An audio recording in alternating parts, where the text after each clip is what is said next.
flèches, c'est quand on est repassé et qu'on les a eus. Et les points, c'est quand on les a pas eus du tout. D'accord, donc là, ça fait 6, 10... Ils ont entre 16 et 25 ans et pour certains, c'est une première expérience de travail. L'opération Une semaine pour financer ton projet permet à des jeunes trappistes de travailler pendant 5 jours, soit 25 heures pour un salaire d'environ 200 €. Le fait de pouvoir présenter des projets, c'est une première approche du monde du travail, donc c'est une manière de se vendre.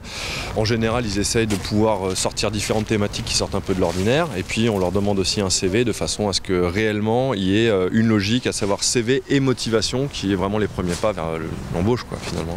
En partenariat avec la ville et les bailleurs sociaux, ce dispositif répartit les jeunes sur plusieurs chantiers. Cette semaine, sensibilisation au tri des déchets.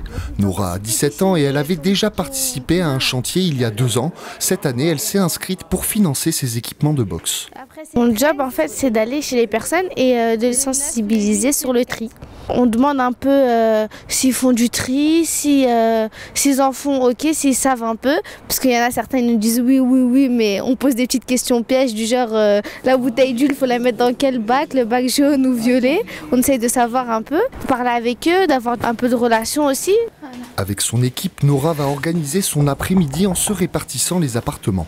Bonjour, donc on fait partie du bailleur Val-Office-Sarepa et de la mairie de Trappes et on fait une action pour la sensibilisation au tri. Oui. C'est pour savoir si vous triez vos déchets. Munie de son flyer, la jeune fille écoute, explique et fournit prospectus et sacs de tri avant de continuer sa tournée. Ce sac, déjà, ça leur facilite de ne pas prendre d'autres sacs quand ils descendent pour descendre leur poubelle. 2, tout est écrit sur le sac. Qu'est-ce qu'il faut mettre dedans? Tout ça, ça va mettre dans la poubelle jaune et c'est pratique pour eux. En 2016, ce sont 120 jeunes qui participeront à ce programme qui s'étale sur 4 semaines jusqu'au mois de mai. Une réussite puisque depuis 2011, 330 jeunes ont pu profiter de ce dispositif.